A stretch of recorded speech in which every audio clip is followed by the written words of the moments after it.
Assalamualaikum warahmatullahi wabarakatuh. Selamat malam, baik Bapak, Ibu, dan teman-teman sekalian. Pada kesempatan ini saya akan mempresentasikan materi mengenai isu-isu strategis agribisnis yang perlu diadvokasikan, yang dimana agribisnis ini merupakan sektor yang sangat penting karena berkaitan langsung dengan kebutuhan pangan masyarakat, kesejahteraan petani, pertumbuhan ekonomi, serta pembangunan nasional. Namun dalam pelaksanaannya masih terdapat berbagai persoalan seperti ketergantungan terhadap impor pangan, rendahnya perlindungan terhadap petani, ketimpangan pembangunan wilayah, hingga isu keberlanjutan lingkungan.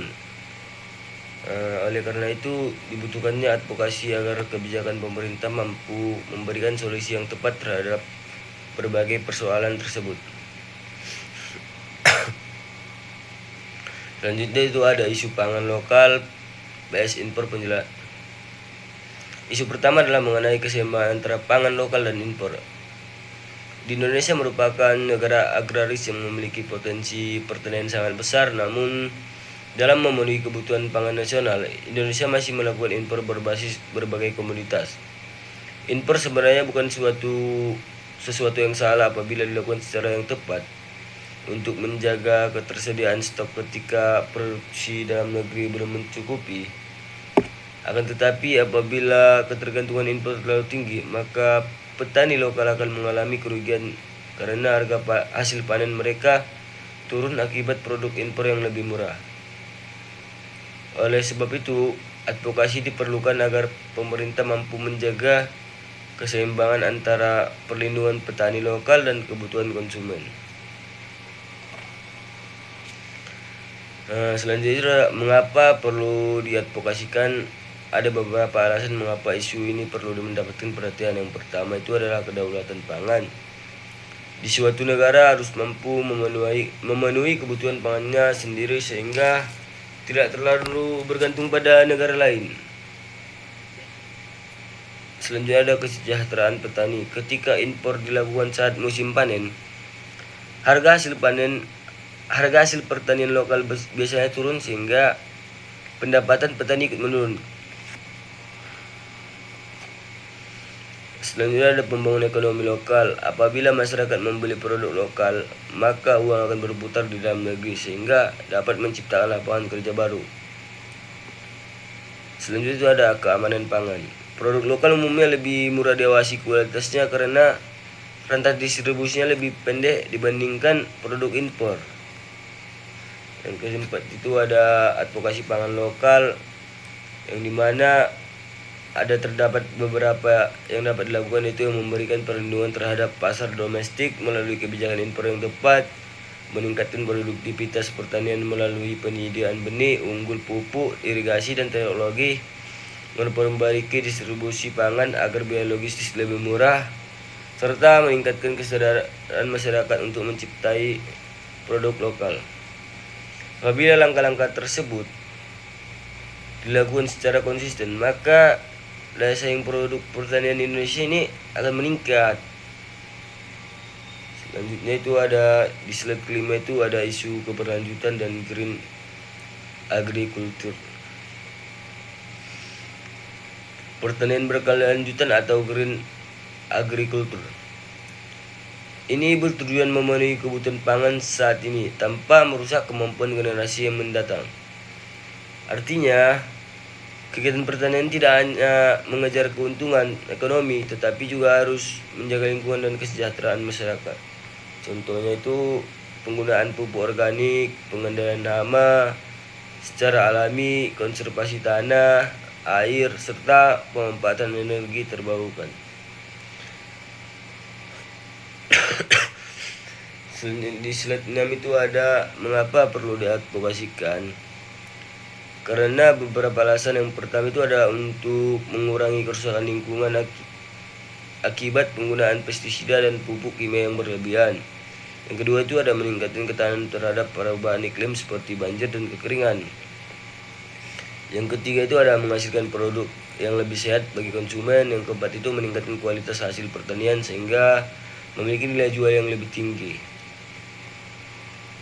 Yang ketujuh, slide ketujuh itu ada poin advokasi green agrikultur, yang dimana advokasi yang dapat dilakukan memberikan insentif kepada petani yang menerapkan pertanian ramah lingkungan, membuat regulasi yang mengendalikan penggunaan bahan kimia, meningkatkan pelatihan kepada petani, serta memperluas pasar bagi produk organik. Dengan demikian, petani memiliki motivasi untuk beralih ke sistem pertanian yang lebih berkelanjutan.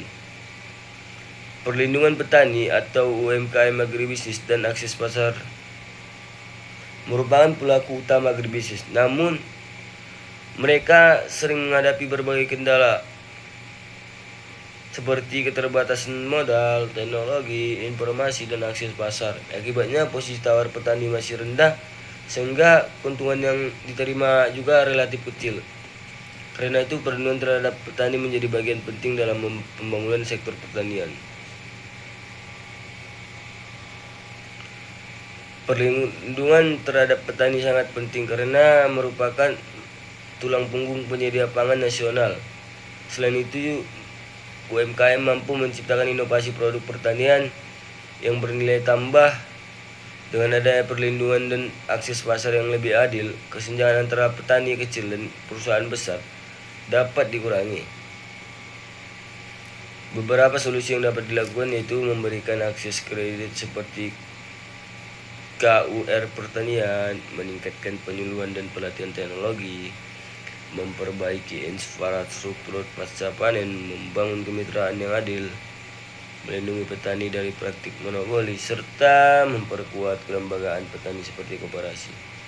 Semua kebijakan tersebut bertujuan meningkatkan kesejahteraan petani.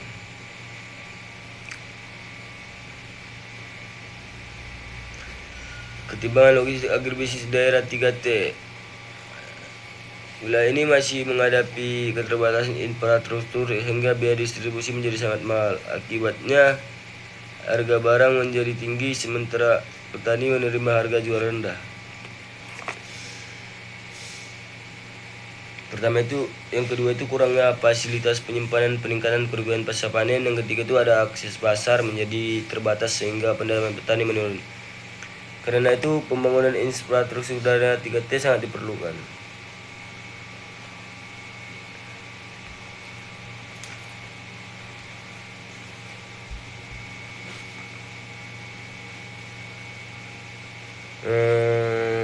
Apa lagi tuh anjing? Astagfirullah. Jadi kenapa tumbang weh? Adapun studi kasus advokasi pangan organik di area food estate dan digitalisasi supply. Studi kasus ini membahas hubungan antara pengembangan pangan organik dengan program food estate yang bertujuan meningkatkan produksi pangan nasional. Namun masih terdapat kekhawatiran mengenai dampak lingkungan apabila pembangunan dilakukan secara besar-besaran tanpa memperhatikan prinsip keberlanjutan.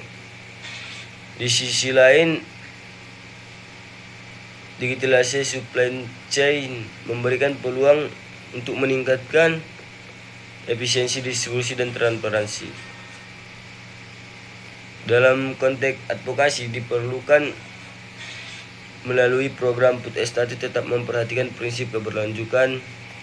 Sertifikasi organik dipermudah, petani memperoleh akses terhadap platform digital, serta pemerintah memberikan kebijakan yang mendukung pengembangan pangan organik.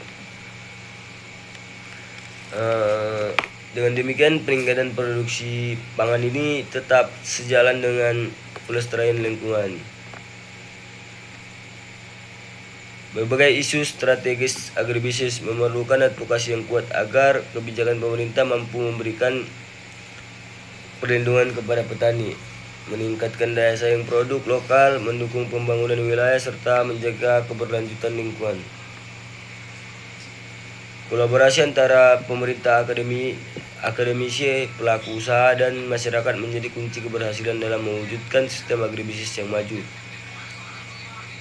dan mampu meningkatkan kesejahteraan masyarakat. Terima kasih. Ini yang bisa saya sampaikan. Wabillahi taufiq wal hidayah. Assalamualaikum warahmatullahi wabarakatuh.